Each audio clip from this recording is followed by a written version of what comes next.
So hi guys, for today's video, paano nga ba tayo mag-hide ng ating memories sa Facebook? So ano nga ba yung memories na sinasabi ko? Ito yung halimbawa nag-upload tayo ng picture or video natin sa ating mga Facebook account. Tapos pagkalipas na isang taon or ilang years ay makikita natin na nagno-notify si Meta or makikita natin ito sa ating wall.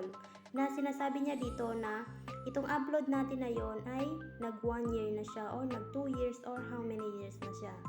So pwede natin siyang itago. Halimbawa, meron kang kaibigan sa Facebook na ayaw mong makita yung memories mo na yon na mag-notify sa iyong Facebook account kasi nakikita yan siya ng ibang tao guys. Kapag friend mo sa Facebook, makikita yan nila na lalo na kapag ini-share mo siya, so makikita nila yan sa iyong Facebook account. So kung gusto mong malaman kung paano ba natin i-hide ang ating memories sa ating mga kaibigan sa Facebook, panoorin mo lang ang buong video na ito.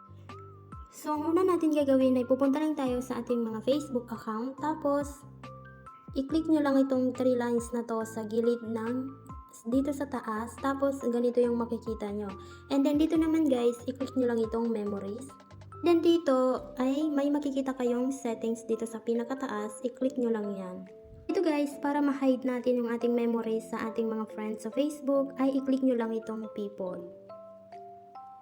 Tapos guys, kapag na-click nyo na yung people, and then i-type nyo lang dito yung friend nyo sa Facebook na ayaw nyo makita niya yung memories ninyo. So halimbawa, mag-type tayo dito ng name. So ayan, halimbawa yan. So, depende sa inyo guys kung ilan yung kaibigan na gusto nyong i-hide ang memories ninyo. So, wala naman siyang limit dito. So, pwede kayong maglagay ng 5 or kahit pa siguro mga 20 na person. So, pwede nyo siyang ilagay dito.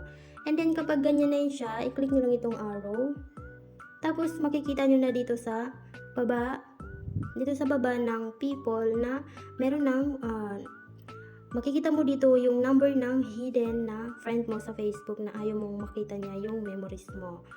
So hindi niya makikita guys hanggat hindi mo inaalis ito dito. So kung gusto mo namang alisin yon, so i-click mo lang itong X. So mawawala na yun siya.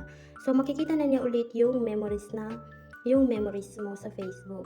So dito naman sa dates, so pwede tayo ditong maglagay ng ayaw nating ino-notify ni Facebook sa atin. So, halimbawa, meron tayong in-upload na video or photos, tapos pag 1 year, tapos ino-notify tayo ni Meta na nag 1 year na yung upload natin na yon. So, pwede natin siya ditong baguhin na ayaw na nating i-notify tayo ni Facebook doon sa memories na yon. Halimbawa, kapag mag 1 year na siya. Ganun lang siya dito guys.